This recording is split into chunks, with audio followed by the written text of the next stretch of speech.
Welcome back ATV morning with Farah में खुश आमदीद। आज हम आयत खान से मिल रहे हैं। रेडियो ब्रॉडकास्टर भी हैं, एक्टर भी हैं और उसके साथ साथ एंकर भी हैं, और इनकी गुफ्तगू और इनकी बातें जो हैं उनका लुत्फ़ ले रहे हैं।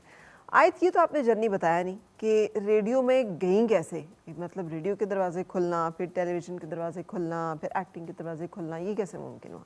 अच्छा, बहुत सारी इसमें प्रॉब्लम्स मुझे फेस करनी पड़ी, बहुत ज़्यादा। क्योंकि एक तो टैलेंट को अपने अंदर मनवाना, लोगों में इतने सारे कंपटीशन जैसे मैंने आपको बताया है। तो जब मैं गई तो उन्होंने मुझे कहा कि आपने अपनी उर्दू को भी बेटर करना है। तो मुझे याद है कि हमारे जो वहाँ पर हेड थे, उन्होंने मुझे उर्दू का अखबार दिया और उन्होंने कहा कि तुमने जो है ना इसको पढ़ा करना है, उर्दू के अखबार को, अगर तुमने अपनी स्पीकिंग अच्छी करनी है। तो फिर मैंने उर्दू के अखबार को पढ़ना शुरू किया, अपनी स्पीकिंग पे मेहनत की। फिर ये कि मैं बहुत ज़्यादा स्पीड से बोलती थी, मेरे लफ्ज़ के ऊपर चढ़ जाते थे। तो फिर उन्होंने कहा कि नहीं, तुम भले तेज़ बोलो लेकिन गैप फील होना चाहिए। सही। तो अब आप देखें कि माशाल्लाह जब मैं बोलती हूँ, भले तेज़ भी बोलूँ लेकिन गैप है वर्ड्स में। तो ये सब उन्होंने मेरी ट्रेनिंग की और माशाल्लाह से 6 मंथ्स में मैं बड़ी अच्छी आरजे भी बन गई। लेकिन उसके बाद जब मैं टीवी पर गई तो टीवी पे मुझे बहुत ज़्यादा प्रॉब्लम्स फेस करने पड़े। टीवी पे कैसे चली गई जाके? आपने क्या टेलीविज़न कैसे? टीवी वालों को अप्रोच किया, उनको मैंने कहा मैं शो करना चाहती हूँ। लेकिन वहाँ पर इशू ये था कि ऑलरेडी जो वहाँ पर एंकर्स होती हैं या उनका जो सिस्टम होता है वो इस तरह का सेट होता है कि नए बंदे के लिए एडजस्ट करना बहुत मुश्किल है, अपनी जगह बनाना बहुत मुश्किल है।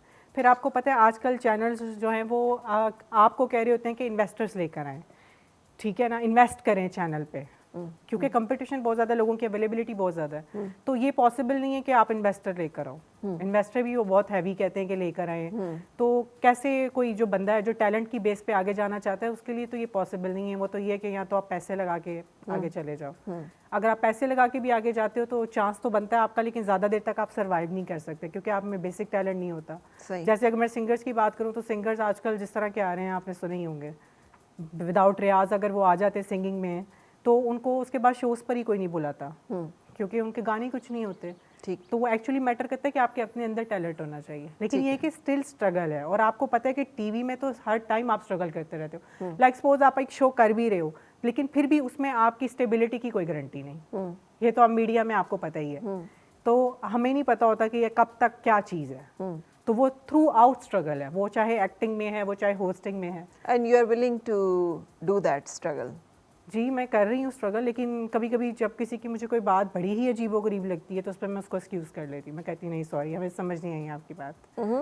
वो करनी पड़ती है ना, एक्सक्यूज़ हमें अचानक कब होती है? जब बंदा आउट ऑफ द वे कोई बात कर दे जो समझ ही ना आ रही हो कि भाई इसने क्या बात कर दी है। क्योंकि मैं तो हर चीज़ को टैलेंट से रिलेट कर रही होती हूँ ना, कि नहीं ये एक प्रोजेक्ट है, मुझे लगता है कि मुझे इसमें करना चाहिए, तो ये आपने कैसी बात की है। तो वहाँ पे जब बात ही ना समझ आ रही हो। अच्छा, बहुत सारी, मतलब हमारे भी इस्लामाबाद पिंडी में एक फैशन शो था, तो मैंने कहा कि कौन सी मॉडल्स आएंगी, भाई मुझे तो इधर मॉडल्स कभी नज़र ही नहीं आई। लेकिन जब मैं गई तो उधर इतनी ज़्यादा मॉडल्स थी। मैंने कहा कहाँ रहते हो तुम लोग, मतलब नज़र नहीं आए कभी। हमें पता ही नहीं चलता इस्लामाबाद में मॉडल्स हैं। लेकिन क्या है कि आगे स्पेस ही नहीं ना मिलता कोई जहाँ परफॉर्म कर सके।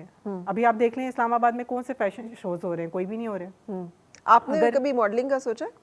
जी, मैंने स्टार्ट में रैंप वॉक भी की थी, लेकिन मुझे सॉरी टू से मुझे नहीं लगा कि मॉडल्स की कोई रिस्पेक्ट है पाकिस्तान में। पाकिस्तान जिस तरह की होनी चाहिए उस तरह की रिस्पेक्ट नहीं है। आप फॉरेन कंट्रीज में देख लेना कि मॉडल्स की कितनी रिस्पेक्ट है, प्रॉपर उनका एक प्रोफेशन है वो। यहाँ पे उसको कोई प्रोफेशन ही नहीं माना जाता। ठीक है, ठीक है ना। तो वो ये है कि जब एक शोज़ ही नहीं हो रहे किसी सिटी में तो किधर परफॉर्म करना है मॉडल ने।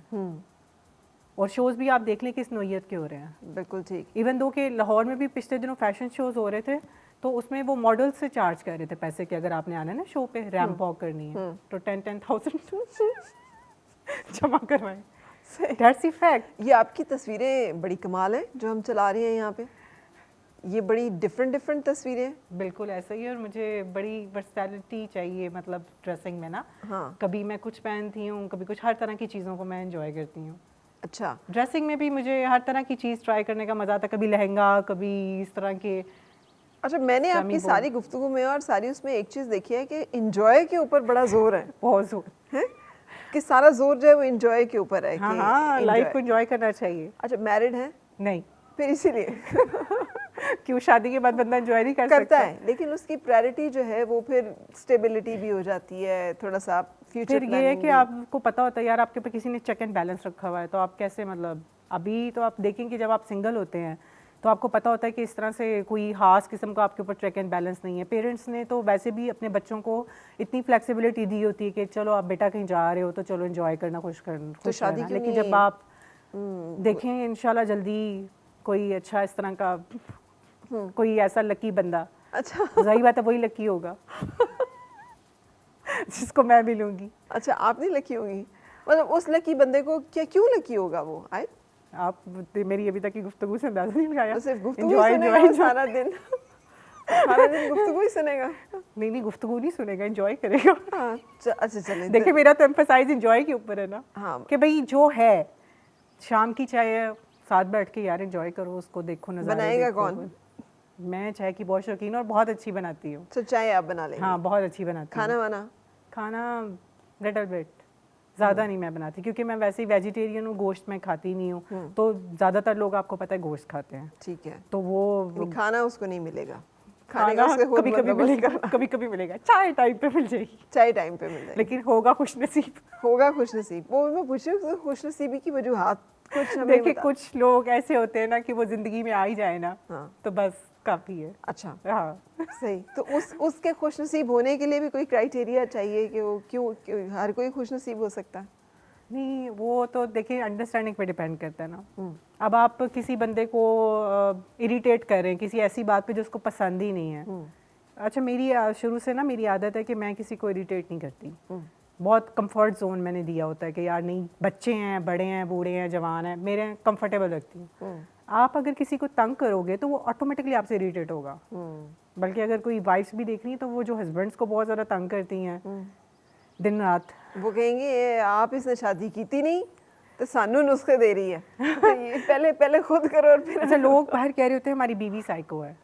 लोग मर्द ये मर्दों का एक पेट जुमला है, इस पे कभी ना जाइएगा। अच्छा उनसे अगले ही जवाब उसको देना होता है, साइको है तो छोड़ दो, तुम्हें किसने कहा है साइको के साथ रहो? नहीं, उनकी रहते तो भी हर जाना। बात पे ये जवाब होते हैं पाँवों में बेड़ियां पड़ गई हैं। It's अच्छा all- वैसे मैं ये सोचती हूँ कि कैसे जबरदस्ती घर वाले कर सकते हैं नेवर मर्द के बिलीव साथ। किसी भी बंदे को स्पाउस की वो करते हुए, मतलब किसी के ऊपर भी कोई ज़बरदस्ती नहीं है कि बेड़ियाँ कोई भी नहीं है, कम से कम मैं नहीं मानती है। और ख़ास तौर पे मर्द, ये हमेशा दूसरी औरत को फंसाने का एक बड़ा ज़बरदस्त तरीका है हमारे यहाँ के मर्दों का, कि अपनी यहाँ बीवी की कहते हैं बैशिंग psycho जो या है वो कहते हैं करना शुरू बीमार कर। है। हाँ तो उसका अगला जवाब ये होता है छोड़ दे, इतना मसला है तो क्या इंतज़ार कर रहे हैं फिर आप? बिल्कुल ऐसे ही। और अगर मजबूरी है तो फिर रिस्पेक्ट योर मजबूरी, फिर कम से कम उस बंदे के बारे में इस तरह बातें ना करें। अगर आपने रहना ही है। आती जब 3-4 बच्चे हो गए होते हैं किसको? मर्दों को, ये उन्हें अकल कब सारी आती है? अकल होती है। अच्छा? वो हमसे बहुत ज़्यादा अक्लमंद और समझदार मखलूक है इस दुनिया की। मतलब है कि हम तो पहुंच भी नहीं सकते कभी वहाँ तक। शादीशुदा मर्दों को लड़कियों को फंसाने का सबसे बेहतरीन तरीका और नुस्खा यही है कि वो अपनी बीवी के बारे में कोई उल्टी सीधी बात करें। And I am very pro women there. मैं कहती हूँ नहीं है, ठीक है आपको मसला है, छोड़ दें, सही बात है। छोड़ें, उसके बाद बात करें। रहना भी है रहना और भी बातें भी है, करनी बातें भी करनी है। और ये लाइक वाइज औरतों के बारे में कि यार जब आपने रहना है ना फिर अच्छी तरह रहें, और अगर नहीं रह सकते तो छोड़ दें। जो मज़हब ने कहा है वो यही कहा है कि एक दूसरे की ज़िंदगी को अजाब ना बनाई फिरो, मुसीबत में ना डाली फिरो, गुनाह और इस तरह के मामलात में ना पड़ो, सीधा सीधा रास्ता जो है वो लो, माई वे और हाई वे तो आप तय कर लें। इसलिए ना, लेकिन डोंट जो बिलीव इन दिस हराम से एक दूसरे की और जिंदगी आपके हराम थ्रू की है। सारी जो लड़कियां या बच्चियां देख रही हैं, never come in these traps. ये दीज आर जस्ट ट्रैप्स, है ना? वही ना, जब एक दूसरे की जिंदगी आपने हराम करनी है तो बेहतर है आप छोड़ ही दो। हाँ, आप कितनी भी औरतों को आपने सुना है वो अपने बंदों का कह रही होती हैं कि वो साइको हैं? ऐसे औरतें भी कम नहीं हैं। लेकिन औरतें ये ज़रूर कहती हैं कि हम अनहैप्पी हैं। मतलब कोई भी औरत को मैंने खुश नहीं देखा, मतलब मैरिड वेमेन को मैंने नहीं खुश देखा अपनी लाइफ में। वो सब कह रही होती हैं यार गलत अनमैरिड को खुश देखा है? वो उनको फिर भी देखा, लेकिन मैरिड को नहीं देखा। सब औरतें कह रही थी गलत फैसला हो गया था। नहीं अनमैरिड सब औरतें ये कह रही होती हैं मैंने चंगे भले रिश्ते आंदे सन ते होरे मेरे मापियों ने की सोच के इधर कर देता। तो मतलब औरत हमेशा पछता रही होती है कि यार मुझे इससे बेहतर रिश्ते आते थे। नहीं ऐसे फलाने का टमकाने का नहीं बहुत से जिन लोगों ने खुश रहना होता है उन्हें खुश रहना होता है, भले वो मैरिड हो, अनमैरिड हो, अच्छे मैरिड हो, गलत मैरिड हो, तीनों के they have to be happy. शुक्रगुजारी जो है, शुक्र है ये भी ना होता तो क्या करते। हाँ, लेकिन वो आपकी अगर नेचर में है ना कि आपने हर चीज़ पे शुक्र अदा करना है, खुश रहना है, तो वो आप कहीं पर भी रह लेते हो। अच्छा चलो छोड़ो, मेरी बातें छोड़ो, मैं तो आपकी बातों को एंजॉय कर रही हूँ। अच्छा ये तैयार कैसे होती हैं भाई, इतने सारे फूल भी लगा हुआ है, मैंने earrings भी घर में पहने बहुत हुए। सारे फूल बूटे रखे हुए हैं सर पे लगाने सर शौक ही ऐसे है। ये हमारा कैमरा नहीं देख सकता, थोड़ा सा आप साइड टर्न करेंगे तो ये बिल्कुल शबनम वाला जो फूल है ना, ये मैंने फिल्म स्टार शबनम के बाद आपको देखा है ऐसे लगाए हुए। अच्छा, हाँ, एक चलिए मैंने ज़माने में शबनम की याद ताज़ा कर दी। वाह। शबनम जी हमारी बड़ी मतलब कमाल। तो ये फूल बूटे आपने जो रखे हुए हैं सर पे लगाने के ये लिए। हमेशा लगा के जाती हैं? हाँ, टीवी शोज पे अक्सर अच्छा, आपको नजर आएगा मैंने सर पे कुछ ना कुछ लगाया होता है। क्यों, ये कहाँ बस से? मुझे लगता है इसके बगैर मैं अधूरी हूँ, नामुकम्मल हूँ। अच्छा, और वो मैंने ना इतनी ज़्यादा वार्डरोब रखी है और ज्वेलरी और चीज़ें, यू नो, ड्रामों की शूटिंग में वो इतनी ज़्यादा रिक्वायर्ड होती हैं ऐसी चीज़ें, मुख्तलिफ किस्म के कपड़े, फिर इवेंट्स को भी होस्ट करना। तो वो चीज़ें इकट्ठे करते करते करते इतनी ज़्यादा माशाल्लाह से हो गई हैं कि अब उनको मैंने कहीं तो यूटिलाइज करना है। देखें जैसे लड़कियां होती हैं ना, चीज़ें इकट्ठी करती रहती हैं लेकिन पहनने का मौका ही नहीं मिलता। हाँ, तो तो वो आपको तो मौका मिलता है। नहीं, मैं मौका बना लेती हूँ। अच्छा, अब ये देखिए जैसे मौका बना लिया। बहुत अच्छा किया। हाँ, दिस इज गुड। हाँ, तो वो नॉर्मली तो लोग मॉर्निंग शो पे ऐसे फ्लावर नहीं लगा के आते, लेकिन मैंने कहा कि देखो इतनी ज़्यादा चीज़ें मैंने अपनी हेयर एसेसरीज की रखी हैं, हाँ, तो वो कहाँ पहननी है। ठीक है। तो बल्कि अगर आप चीज़ें अंदर रखते हो तो वो ख़राब भी होती जाती, ज्वेलरी भी, शूज़ ये भी, खाने कपड़े में तो भी। नहीं करती हैं आपकी, ये खाना जो है ना ये भी ज़ाया होगा, चलो खा लेते हैं, ये ऐसे भी खा करती हूँ, लेते हैं, ऐसे ये भी करती खा हूँ। लेते हैं। हाँ, मैं कहती कुछ ज़ाया ना हो जाए। है ना, क्योंकि जो अगर आप बालों में ज़ाया नहीं होने दे रही तो फिर आप प्लेट में कहाँ ज़ाया होने देंगी। नहीं नहीं, मैं कोशिश करती हूँ कि मैं वेस्ट कोई चीज़ मत करूँ, क्योंकि वेस्टेज तो वैसे भी नाशुक्री होती है ना, आपके पास चीज़ें कम होनी शुरू हो जाती हैं, बिल्कुल। रिज़्क कम होना शुरू हो जाता है, पैसे कम होने शुरू हो जाते हैं। आप किसी भी चीज़ की बेकदरी करना शुरू कर दो तो वो ऑटोमेटिकली कम होनी शुरू हो जाती है। बेशक। तो वो ये है कि वो जो लोग इंतज़ार करते रहते हैं कोई खास इवेंट आएगा तो उस पर पहनेंगे।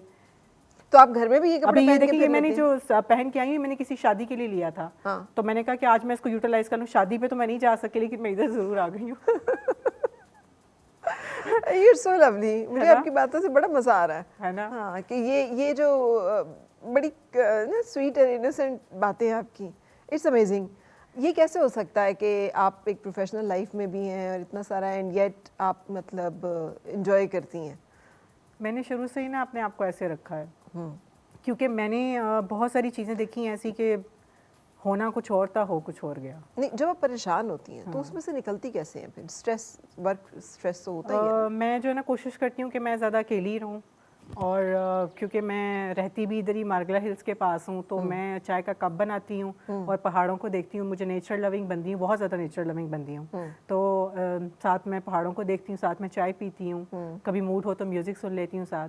तो वो चीज़ मेरे माइंड को रिलैक्स करती है। कभी भी लोगों के साथ शेयर करने से मेरी टेंशन कम नहीं होती, बल्कि बढ़ती है। I don't know why. लोग हालांकि कहते हैं कि टेंशन को शेयर करना चाहिए, वो कम हो जाएगी, पता नहीं वो कम तो नहीं होती, बढ़ जाती है।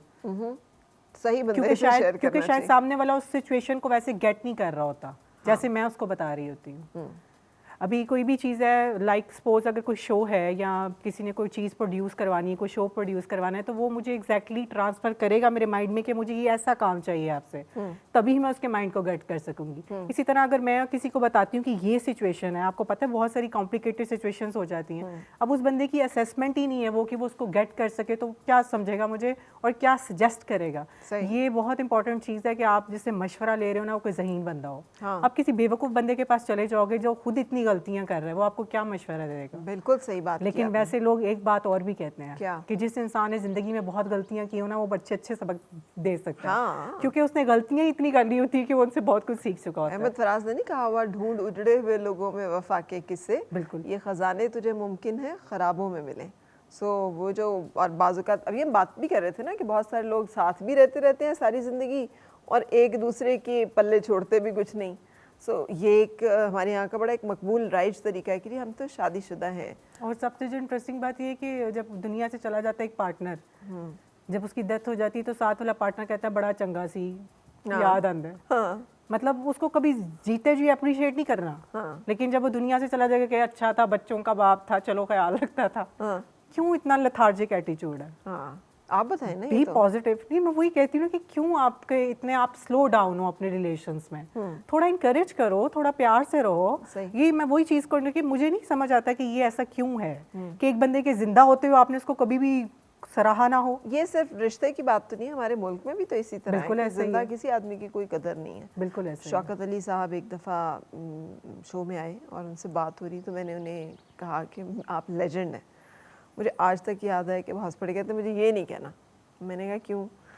कहते हैं कि वो ना, उन्होंने मिसाल दी, कहते एक तोता फॉल वाला बैठा हुआ था, तो उस एक तोता जो है उससे फॉल निकाल रहा था और एक तोता उसने ऐसे रखा हुआ था। तो वो दूसरा जो बंदा फॉल निकलवा रहा था, उसने कहा इससे तो आपने निकलवा लिया, मुझसे भी निकाल के बताओ। उसने कहा नहीं जी, यह लेजेंड है। तो कहते हैं कि लेजेंड का क्या मतलब है? कहते हैं लेजेंड का मतलब है कम कोई नहीं करता। तो कहते हैं हमारे यहाँ भी जब लेजेंड का दर्जा हम किसी को दे देते हैं तो उसे काम नहीं देते, तो हम कहते हैं कि हमें लेजेंड ना बनाओ भाई, हमें काम दो, क्योंकि हमारा रिस्क जो है वो इससे चलता है, हमारी लाइफ इस पे चलती है, पहचान ही तो ये तो हमारा जो है सोशल एक रवैया है कि हमारे यहाँ इतने इतने बड़े लोग, अपनी अपनी फील्ड्स के इतने एक्नॉलेज लोग जो हैं, उनके साथ हमारा रवैया और बर्ताव ये है। तो यही हमारा घरों से सीखते सीखते हम वही अप्लाई करेंगे ना। जो आप होंगे रहेंगे तो आप वही, बदल तो नहीं जाएंगे। सो वही चीज़ें बड़ी होती जाती हैं, बिल्कुल ऐसे ही। मुल्क के स्केल पे आ जाती हैं या घर के स्केल पे चली जाती हैं, रहती तो वही हैं, बस अंदर का इंसान जो है वो तो वही रहेगा ना। वो तो अब जो आयत है वो कहीं बदल जाती है जाके, ऐसी ही रहती है, ऐसी ही रहती है, ऐसी रहती है। अम्मा अब्बा से कभी डांट पड़ती है? हंसती क्यों आगे से? बस ऐसी। मैं डांट तो ऐसे हाँ सब नहीं पड़ती, पहले बहुत पड़ती थी मुझे ना डांट। तो वो भी बहुत ज़्यादा, मेरे पेरेंट्स काफ़ी ज़्यादा स्ट्रिक्ट है ना, तो मैं कहती थी कि नहीं ज़्यादा स्ट्रिक्ट नहीं होना चाहिए। ज़्यादा स्ट्रिक्ट में शायद आपके कहीं शौक बनने शुरू हो जाते हैं, या आप अपने शौक उस तरह पूरे नहीं कर सकते, क्योंकि पेरेंट्स अगर आपके ऊपर बहुत ज़्यादा रिस्ट्रिक्शंस लगाते हैं तो आप क्या अपने शौक पूरे करोगे? किसी बच्चे को शौक है शुरू से सिंगिंग बनने का, सिंगर बनने का, आपको जी हमारी फैमिली में तो सिंगर कहाँ से आ गया, ये कोई काम है करने वाला बेटा, तो फिर क्या करोगे आप? तो वो ये है कि ज़्यादा स्ट्रिक्टनेस भी नहीं होनी चाहिए। तो आपको वालिदैन ने ऐसे कहा तो फिर आपने उन्हें कहा नहीं मैं तो करना ही करना है? नहीं, मैंने पहले अपनी स्टडीज़ कंप्लीट की, मैंने MBA किया, स्पेशलाइज किया बैंकिंग एंड फाइनेंस में, और फिर मैं जब स्टडीज़ अपनी कंप्लीट की उसके बाद मैं फिर इस फील्ड में आई, क्योंकि मेरे फादर यही कहते थे कि भाई अपनी स्टडीज़ को तुमने कंप्लीट करना। और उस डिग्री को, उस चीज़ को कभी यूज़ नहीं किया? नहीं, मैंने इसको यूज़ नहीं किया, वो सिर्फ बताने के लिए कि मैंने किया ताकि कोई ये ना कहे कि अनपढ़ है। यू नो व्हाट, बहुत सारे हमारे मीडिया में ऐसे, सॉरी टू से, डायरेक्टर्स या प्रोड्यूसर्स हैं जो बिल्कुल पढ़े लिखे नहीं हैं। I know. तो उनके साथ मुझे बात करने में इतनी दुश्वारी होती है, और मुझे पता चलता है कि बंदे ने एक जमात भी नहीं पढ़ी, तो वहाँ पे मैं उनको एक्सक्यूज़ कर लेती हूँ कि भाई सॉरी, बात आगे नहीं चलेगी। क्योंकि आपने जब तालीम ही हासिल नहीं की, आप किस तरह की बात करोगे, कैसा काम करोगे, क्या चीज़ प्रोड्यूस करोगे आप? प्रोड्यूस बहुत मैटर करता है। आप देखें इंडस्ट्री हमारी किधर है, अगर हम दूसरे ममालिक से कंपैरिजन करें, फिल्म्स हमारी कैसी बन रही हैं, देखें ना आपने कैसी फिल्म्स बन रही हैं, आपको शायद आई डोंट नो आइडिया है कि नहीं। मुझे आइडिया तो जब कोई स्टोरी बोर्ड ही नहीं है, कोई फिल्म का सर पाँव ही नहीं है, प्रॉपर लोगों को हायर करो ना, नहीं है यहाँ पे तो बाहर से बुला लो। तो तालीम हासिल करना तो बहुत ज़रूरी है। तो जो अभी जो पढ़े लिखे बच्चे बच्चियाँ आ रहे हैं वो भी कैसे डील करेंगे इन लोगों के साथ? कोई बात नहीं, आहिस्ता आहिस्ता वक्त के साथ ख़त्म हो जाएंगे। हाँ, लेकिन ये है कि बहुत टाइम लगेगा। मैंने अपने बेटों को कुछ और नहीं कहा, मैंने आज सिर्फ एक बात की है, मैं तुम्हें किसी औरत का मुजरिम ना देखूं। सही बात। मैं, मेरे पास उसके साथ नहीं आना कि तुमने किसी का हक मारा हो या कोई नाइंसाफ़ी की हो। अब आपका जो भी रिश्ता किसी के साथ होगा, आपको उसको पूरी तरह से देखना और निभाना है। I want to see you as a man. मर्द वो होता है जिसको निभाना, चलाना, बनाना आता है। Don't look down upon anyone. So मैंने भी उनको यही कहा है कि मेरा कोई क्राइटेरिया, कोई डिमांड नहीं है, बस be a good human being, कि जिससे लोगों को कुछ अच्छा मिले, और अगर अच्छा नहीं मिलता तो बुरा तो बिल्कुल ना मिले। बिल्कुल। सो ये नहीं होना चाहिए। आप सही कह रही हैं, अगर माँ अपने बच्चों को ये बताए तो बहुत फ़र्क पड़ अब जाएगा। आप देख लें आजकल की तो मदर्स बिल्कुल कोई उनके बिहेवियर के ऊपर फोकस नहीं है। हाँ, औरत पे किसने ही सिखाना है? मसले निकलते हैं कि टीचर्स ने सिखाना है, टीचर्स ने नहीं सिखाना। पहली दरसगाह है वो घर होती है। जब आप घर से कोई तमीज़ नहीं सिखाओगे, बाहर लोगों के लिए कितनी प्रॉब्लम्स होंगी। अभी आपको पता है पाकिस्तान में सबसे ज़्यादा प्रॉब्लम्स खवातीन को फेस करनी पड़ती हैं जब वो बाहर काम के लिए जाती हैं, बिल्कुल वो भले भी कोई भी फील्ड हो। आप यकीन करें कि हमारा एक शूट था, तो हम पुलिस स्टेशन में हमारा शूट था, तो वहाँ पे मैं जो पुलिस कांस्टेबल थी, मैंने उनको पूछा कि आप इस फील्ड में कैसे आई, कैसे आना हुआ। पुलिस भी एक बड़ी कॉम्पिटिटिव किस्म की फील्ड है हमारे माशरे में। तो यकीन करें उसकी आंखों में आंसू आ गए। उसने कहा कि बस मत पूछें, लेकिन मैं ये कहूँगी कि कोई भी ना आए। तो किसी भी फील्ड में खवातीन इतनी रिलैक्स नहीं कि वो रिलैक्स होकर जॉब कर रही हैं, वो बड़ी मुश्किल से कर रही हैं अपने पैसे कमाने के लिए या जैसे भी अपना सिस्टम चला रही हैं। तो वो यही मैटर करते हैं कि आप उनको इतना तंग मत करें कि वो काम ही ना कर सकें। बिल्कुल अभी जैसे बहुत सारी हमारी मॉडल्स हैं वो आई हैं और इस फील्ड में आके छोड़ गई हैं, जिनका पता भी नहीं कब आए कब गए। बहुत सारी लड़कियां हैं। लड़कियों के लिए क्या कहेंगी कि जिन लड़कियों को अगर आपने ज़िंदगी में आना है उन्होंने उनको कैसा सिखाना चाहिए, क्या बताना चाहिए? मैं अगर मीडिया की बात करूं तो क्योंकि जब मैं शुरू में आई थी तो आपको पता है आहिस्ता आहिस्ता बंदा लर्न करता है। तो आपको कोई भी अगर प्रोजेक्ट के लिए रब्ता करे तो आप उससे कि अपना लिंक भेजें जहाँ पे उसने जो भी प्रोजेक्ट्स किए हैं, जो भी काम किया, कोई तो काम किया होगा ना, कहीं तो उसके लिंक्स होंगे। उसके लिंक्स चेक करें उसने काम किया भी है कि नहीं किया है, कि बस वो आपके साथ झूठ बोल रहा है, फिर आपको कह रहे हैं शूट के लिए इधर आ जाएं उधर आ जाएं। तो वो उनका जाने से पहले कहीं भी आप उनका लिंक वेरीफाई करें ताकि आपको पता हो कि प्रॉपर प्रोफेशनल बंदा है काम करने वाला। क्योंकि अगर आप लोगों के हाथों बेवकूफ़ बनते रहेंगे तो आप मायूस हो जाएंगे बहुत जल्दी। आप जाहिर है डिसअपॉइंट हो जाते हैं ना, बंदा की सारी दुनिया ही फेक है भाई। जिसको भी मैं रब्ता करता हूँ वो फेक निकल आता है, प्रोजेक्ट तो होता ही कोई नहीं है। और आपको पता है कि ज़्यादातर फेक काम है कि प्रोजेक्ट्स नहीं होते लेकिन वो कहते हैं कि जी हैं। तो इस चीज़ को वेरीफाई कर लें और वे लड़कियों को फंसाने के लिए कह रहे होते हैं। हाँ, तो होता है ना, ट्रैप होता है। और फिर वही बात है कि डिसअपॉइंटमेंट होती है। आप देख लें हमारी जो जनरेशन है उसमें कितनी मायूसी है, उन्हें समझ ही नहीं आती काम क्या करना है। कोई एक डायरेक्शन नहीं है, कोई एक प्रॉपर वो जो कहते हैं ना फोकस कि मैंने ये काम करना है। कभी वो एक जॉब कर रहे हैं, उससे स्विच करके वो दूसरी कर रहे हैं। क्यों? फोकस ही नहीं कर पा रहे, क्योंकि वहाँ पर चीज़ें ही उनके हिसाब किताब की नहीं होती। चलें और तो और चढ़ें, सैलरी वो बहुत मैटर करती है। आप सैलरीज तो उनकी टाइम पर देना, जब बल्कि बहुत सारे टीवी चैनल्स ऐसे हैं जिन्होंने सैलरीज नहीं दी 6-7 मंथ से। जी। अब आप मुझे बताएं कि उन पे कैसे काम किया जा सकता है। खुद ही लोग स्विच कर गए हैं। इवन तो मुझे बहुत से लोगों ने बताया कि हमने इसी वजह से छोड़ दी कि चैनल पे नहीं कर रहा। तो करें ना पे। देखिए कोई भी चीज़ दुनिया में फ्री नहीं है, और कैसे सर्वाइवल पॉसिबल है विदाउट मनी। बिल्कुल सही। तो ये चीज़ें तो मैटर करती हैं, इन चीज़ों का ख्याल रखना चाहिए। बिल्कुल सही। आयत, मुझे आपसे मिलना बहुत अच्छा लगा। सेम है। एंड मुझे बहुत खुशी हुई कि यू आर स्टिल अलाइव। ये बहुत सारे लोगों को मैं नोटिस कर रही होती हूँ कि वो बेचारे अंदर से कहीं ना ख़त्म हो गए होते हैं। It's very important to keep living. मरना तो एक दिन है लेकिन उस पहले वक्त तक जीना बहुत ज़रूरी है। हाँ, मरने तक जिए तो मरने तक जिए सही, ताकि जब आप इस दुनिया से जा रहे हों तो कम आपको ये अफसोस ना हो कि यार ये एक ही ज़िंदगी मिली थी मैंने और वो भी वेस्ट किया। हाँ। आपको ये सुकून हो कि I have lived my life. एक ही ज़िंदगी मिली थी, वो मैं जी के गया। तो ये बहुत बड़ी बात होती है। So good luck to you. Thank you. Very nice meeting you. Same है। और कॉन्सर्ट देखने में आ रही हूँ कि भंगड़े वाला। अब ये आपने मेक श्योर करना है कि हाँ कि ये एंजॉय जो है वो भी हो। नहीं हुआ हाँ तो फिर देखना आप भी उधर हिप हॉप बन के आइएगा, क्योंकि उधर मैं ये फुल बुटेरी लगाऊंगी। हिप हॉप बन के आने का क्या मतलब होता है? मेरा मतलब है कोई जीन्स शर्ट्स कुछ इस तरह का। अच्छा जी उधर मैं ये फुल बुटेरी लगाती। अच्छा ये फूल बूटे आपने मॉर्निंग शो के लिए रखे हुए? बिल्कुल, जिस भी मॉर्निंग शो में जाना हो ना मैं इस तरह का ग्लैमर बन के। यार ये देखें मॉर्निंग शो के लिए इन्होंने क्या क्राइटेरिया रखा हुआ है। तो हम फिर क्या करें कि आप हमारे पास माशाल्लाह पूरे सेट में कितने फूल है, तो ये सेट में है ना तो मेरे बालों पे भी तो होने चाहिए ना। तो हम ऐसा क्या करें कि मॉर्निंग शो में भी जब आप आएँ तो आप मतलब इस तरह से आएँ? जी हाँ। अच्छा, मैं अभी गेस्ट देख रही थी, मैं पीटीवी में भी गई हुई थी पिछले दिनों। तो वो मुझे उन्होंने स्पेशल कॉल करके कहा था कि पीटीवी के हिसाब के कपड़े पहन के आइएगा। तो वो हमें चैनल्स का उस तरह से ख्याल भी तो करना पड़ता है ना। बिल्कुल सही है, क्योंकि आपके शो में तो मैं फर्स्ट टाइम आई हूँ, तो मुझे उस तरह से आइडिया नहीं है कि ड्रेस कोड कितना। नहीं, आपने बिल्कुल सही किया। You are wonderful the way you are.